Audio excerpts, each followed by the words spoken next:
is he's a desperate, untalented piece of shit.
Hey guys, how's it going?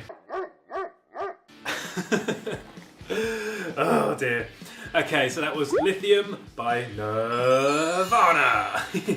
As requested, I've done this song for you. It's been a lot of fun actually, I've really enjoyed doing this one. I don't know why I haven't done it before, to be honest. It's just another one of those songs that I didn't want to sort of like not do it justice, if you know what I mean. But it wasn't that much of a struggle, to be honest. It was quite fun, I enjoyed myself, so you know, that's cool. And I hope I played it right for you. I'm pretty sure I got close at least anyway. There are parts of it where, when I've watched Nirvana play live, he doesn't play Lithium quite the same way as I showed you. He kind of like, well, I'll demonstrate it for you.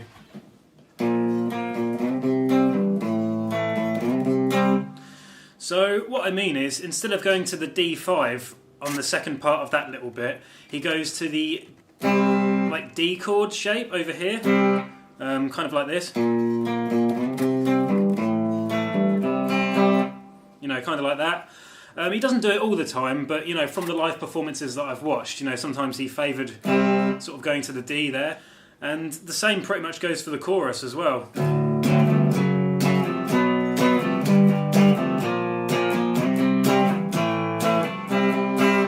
You know, again, like I said, I don't know why he does it, but I suppose it is easier to transition to the E again after that, so that might be why.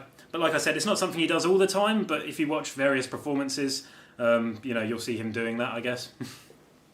And as I demonstrated at the beginning, when he plays the intro riff, it's the main verse riff, but with a lot more sort of palm muting involved. So, you know, it's not difficult to do, but it, you know, it could take you a few tries to get it right, I guess. But like I said, he only plays that once at the beginning of the song anyway, so it's no big deal. You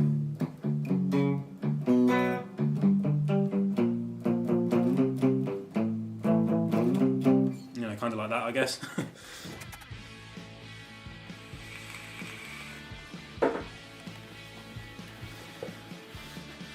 So hopefully my piss poor demonstration there will kind of like help you understand what I'm talking about when it comes to that. And interestingly, Lithium is a song that Kurt Cobain, I think, kind of struggled with, in the studio at least anyway, you know, maybe just that day, when they were recording it with Butch Vig. I think Kurt was trying to play like the main riff, you know, the main sort of like verse riff for the song, and I think he was kind of getting frustrated that he couldn't get it right. And I think, if I'm correct in saying, that the bonus track at the end of Nevermind, Endless Nameless, was actually a product of Kurt's frustration with trying to play the song in the studio, and because he couldn't nail it, he just started freaking out and getting pissed off. So yeah, that's kind of cool, I suppose, a cool little factoid there for you. I'm sure everybody knows that already, to be honest, but if you have listened to Nevermind all the way through, you'll know what I'm talking about when it comes to Endless Nameless. It's you know, a little bonus track at the very end of the CD. And you know, it's a really mental, like jam kind of thing. It's crazy, really. You know, he's obviously pissed off and not happy, kind of thing. And he did play it live quite a few times as well. Probably loads of times, to be honest. Usually when they were smashing up their gear at the end of the gig. So yeah, that's mildly interesting, I suppose. So hopefully this video has helped you. I truly do hope it has. So hopefully you've enjoyed this video, and I do truly hope it has been helpful to you. I say this stuff every time, but it's true, you know, this is literally the only reason why I do these videos, is to try and help people out and just try and share the love for Nirvana, you know, because they are an absolutely wicked band, and to be honest, I don't know what the hell I'd be listening to at the moment if I wasn't listening to Nirvana these days. I don't listen to them an awful lot, if I'm honest, but if I'm doing a song, like, you know, when I'm doing a song, sort of like on a Friday, I tend to listen to, like, you know, that song in the car, like on the way to work and on the way back kind of thing, just, you know, again and again, just trying to get my head around it, I suppose. Other than that, not really much else to say, so I'll let you go. But if you have enjoyed the video, please feel free to hit like and subscribe and all those awesome things that you guys have been so cool about doing. I can't believe how many subscribers I've got. It's absolutely mental, seriously.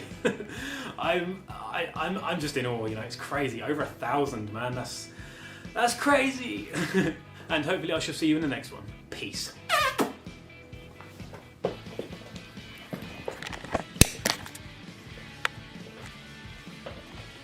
Excuse me while I kiss the sky.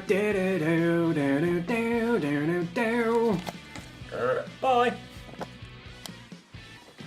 Sorry, I forgot to mention, on the third verse of the song, Kurt doesn't actually really play the guitar at all. It's just him singing, you know, with the bass and the drums. But I think at one point he does go, and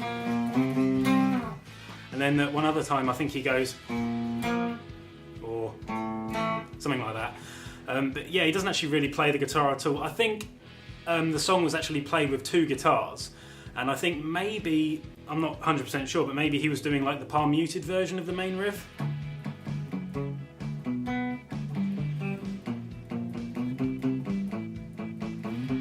You know, maybe on the third verse, I'm not sure. But when he played it live, he did just play, like, you know, the main riff kind of thing, just how he does in the other 2 verses. So yeah, just a random piece of information there. I noticed that while I was listening to it today, and I was just kind of like, oh right, okay, so he doesn't actually bother playing the guitar for the third verse. Yeah.